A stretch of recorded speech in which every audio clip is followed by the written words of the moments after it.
नमस्कार दोस्तों, वेदला classes channel में आपका हार्दिक स्वागत। इस वीडियो में हम विशेष व्यक्तियों और स्थानों की तलाशी के संबंध में डिस्कस करेंगे। चलिए वीडियो स्टार्ट करते हैं। तो विशेष व्यक्तियों और स्थान की तलाशी के संबंध में जो प्रावधान है धारा 100 से 110 तक है।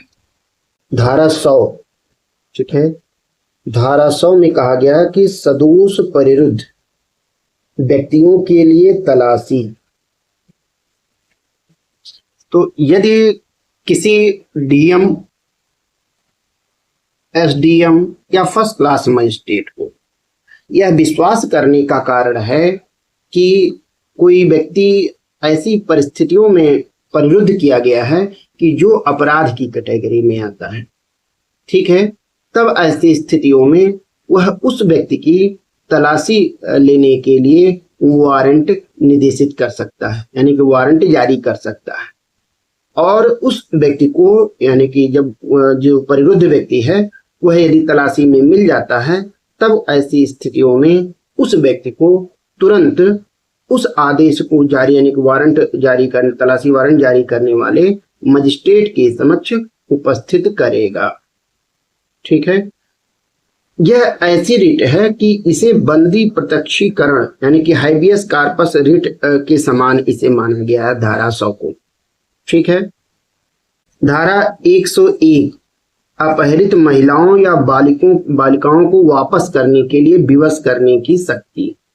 यह भी परीक्षा में अक्सर करके पूछा जाता है कि यदि जब डीएम को या एसडीएम को या फर्स्ट क्लास मजिस्ट्रेट को शपथ पर परिवार द्वारा यह जानकारी मिलती है कि किसी महिला या बालिका को विरुद्ध प्रयोजन के लिए अपहरण किया गया है, ठीक है, या उसे विरुद्ध तरीके से निरुद्ध रखा गया है कि जो अपराध की स्थिति है, ठीक है, तब ऐसी स्थितियों में ऐसे मजिस्ट्रेट उस महिला को या जो है उस बालिका को छोड़े जाने का तुरंत निर्देश दे सकते हैं, तुरंत स्वतंत्र करने का निर्देश दे सकते हैं। ठीक है, और जब ऐसी बालिका जो है छोड़ दी जाती है या महिला छोड़ दी जाती है, तो उसके जो भार साधक हैं या संरक्षक हैं या माता पिता हैं, तो उनको वापस कर दिया जाएगा। इस धारा के लिए मजिस्ट्रेट के लिए अधिकारिता होना यानी कि लोकल जुरिडिक्शन होना जरूरी नहीं है, और न ही धारा 100 के लिए लोकल जुरिडिक्शन होना जरूरी है, यानी कि कोई भी जिला मजिस्ट्रेट, उपखंड मजिस्ट्रेट या फर्स्ट क्लास जो न्यायिक मजिस्ट्रेट है इस तरह का आदेश कर सकता है। ठीक है, लेकिन धारा 100 में शपथ या परिवाद की जरूरत नहीं है। ठीक है, लेकिन धारा 101 में शपथ या परिवाद माने शपथ पर परिवाद किया गया होना चाहिए। अब धारा 103 कहती है कि बंद स्थान के जो भार साधक व्यक्ति हैं वह तलाशी लेने देंगे। यानी कहने का मतलब है कि यदि बंद स्थान का तलाशी लिया जाना है तो जो उसका भार साधक है वह तलाशी लेने देगा, यानी कि उसमें अवरोध उत्पन्न नहीं करेगा। तलाशी के समय 2 या अधिक स्वतंत्र प्रतिष्ठित निवासी गवाह के रूप में उपस्थित रहेंगे, यानी कि उनकी उपस्थिति में ही ये चीजें की जाएंगी, यानी कि कहने का मतलब तलाशी लिया जाएगा। ठीक है, अब यदि उस मोहल्ले के ऐसे 2 व्यक्ति नहीं मिल रहे हैं, प्रतिष्ठित व्यक्ति, तब ऐसी स्थितियों में दूसरे जगह से, ठीक है, किसी व्यक्ति को बुलाया जा सकता है, ठीक है, गवाही के लिए लिखित आदेश वहां जारी किया जा सकता है। अब धारा 105 है तलाशी और अभिग्रहण की कार्यवाही। ठीक है, तो यह नई धारा जोड़ी गई है। तो इसमें यह कहा गया है, इस अध्याय या धारा 185 के अधीन यदि कोई संपत्ति, वस्तु या चीज के स्थान की तलाशी करने या कब्जा लेने की जो प्रक्रिया है उसके अंतर्गत जो तलाशी के और में जो अभिग्रहण होगा उसके अनुक्रम में, ठीक है, जो भी वस्तुएं अपहृत की गई हैं तो उनकी सूची तैयार की जाएगी और साक्षियों द्वारा उस सूची पर हस्ताक्षर किया जाएगा। ठीक है, और उसकी वीडियो रिकॉर्डिंग की जाएगी, उस कार्यवाही की वीडियो रिकॉर्डिंग की जाएगी। वो वीडियो रिकॉर्डिंग करना जरूरी है, मोबाइल को वरीयता दी जाएगी, ठीक है। और उसके बाद उसकी जो रिकॉर्डिंग है, यानी कहने का मतलब कि जो अभिलेख है, उसको तुरंत जो है बिना विलंब के डीएम, एसडीएम या फर्स्ट क्लास मजिस्ट्रेट को भेज दिया जाएगा। धारा 106 में कहा कि पुलिस अधिकारी द्वारा संदिग्ध या चुराई हुई संपत्ति को अवगृहीत करने की शक्ति है। तो ये पीटी में इस धारा को पूछता है। अब ये नई धारा है, धारा 107, संपत्ति की कुर्की और जब्ती, ठीक है।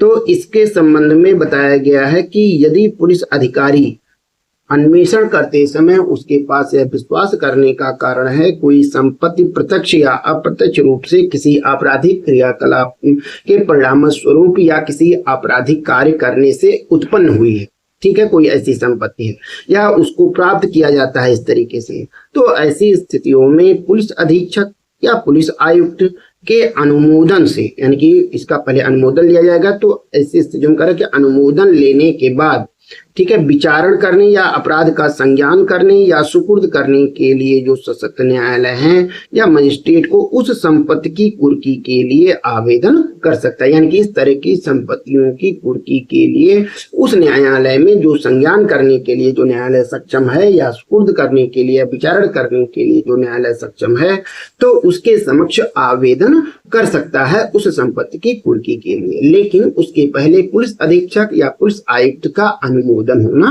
जरूरी है।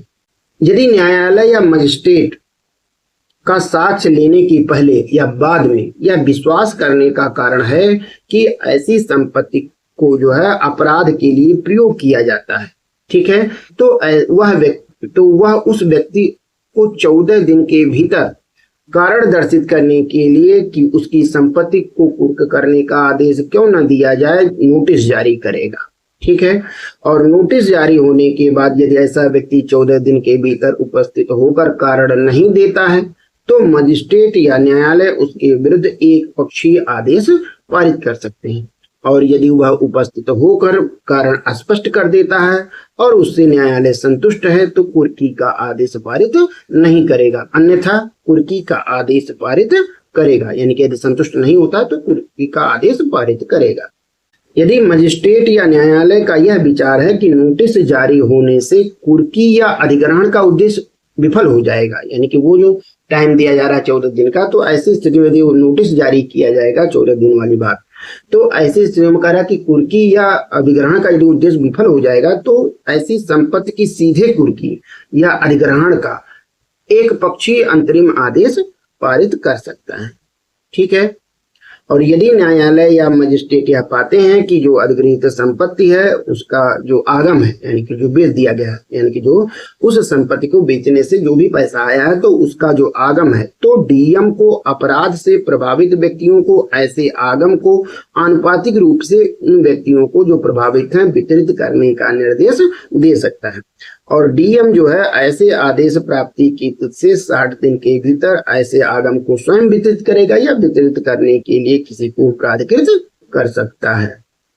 यदि ऐसे आगम के लिए कोई दावेदार नहीं है तो राज्य सरकार उस आगम को जब्त कर लेगी, ठीक है। धारा 108 कहता है कि मजिस्ट्रेट अपनी उपस्थिति में भी तलाशी का निर्देश दे सकता है। धारा 109 के तहत न्यायालय अपने समक्ष प्रस्तुत दस्तावेज या चीज को परिबद्ध कर सकता है। ये महत्वपूर्ण धाराएं हैं, ठीक है, ये परीक्षाओं में भी पूछे जाते हैं। यदि यह वीडियो आपको अच्छा लगा हो तो please like, subscribe and share अवश्य कीजिए। धन्यवाद।